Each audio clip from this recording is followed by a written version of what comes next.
এটা কি এখানে যে মশলাগুলো পিষলাম, এখানে হচ্ছে জয়ত্রী, এই যে এইভাবে গুঁড়া করছি পাটাতে পিষে।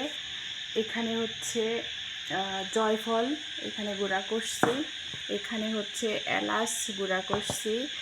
এখানে হচ্ছে জিরা গুঁড়া করছি। আর এখানে হচ্ছে দারচিনি গুঁড়া করছি। তো সবগুলাই পাটাতে পিষে গুঁড়া করছি।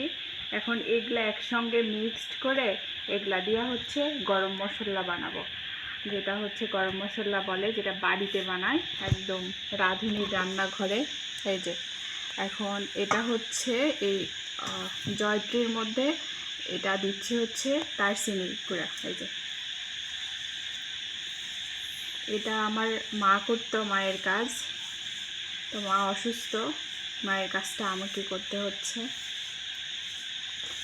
এখন অনেক রাত্রি হয়ে গেছে, রাত্রির কাজটা করে রাখলে তাহলে সকালে আমার কাজ কম হবে। তাই তারপরে এর মধ্যে জিরা গুঁড়াটা অর্ধেকটা দিব, জিরা গুঁড়াটা বেশি দেওয়ার দরকার নয়, জিরা গুঁড়াটা অর্ধেকটা দিলাম।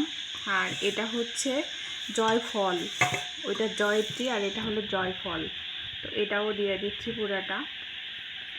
আর এখানে হচ্ছে এলাচ, যেটা পুরোটা মিক্সড করতে পারিনি, কিছুটা ইয়ে আছে, এটাও দিয়ে দিচ্ছি এর মধ্যে দিয়ে। এটা হচ্ছে পুরাটা হচ্ছে এখন এভাবে মাখাতে হবে। সবগুলো মশলার এত সুন্দর ফ্লেভার আসতেছে।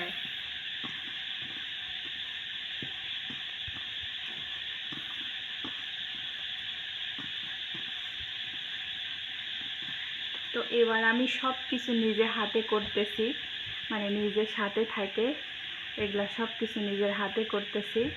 যেহেতু মায়ের সাথে আর কখনো আমার ঈদ হবে কিনা জানি না, আবার আমারও কখনো এরকম সময় হবে কিনা জানি না, তাই করতেছি নিজের হাতে। খুব ভালো লাগতেছে এই কাজগুলো নিজে নিজে করতে।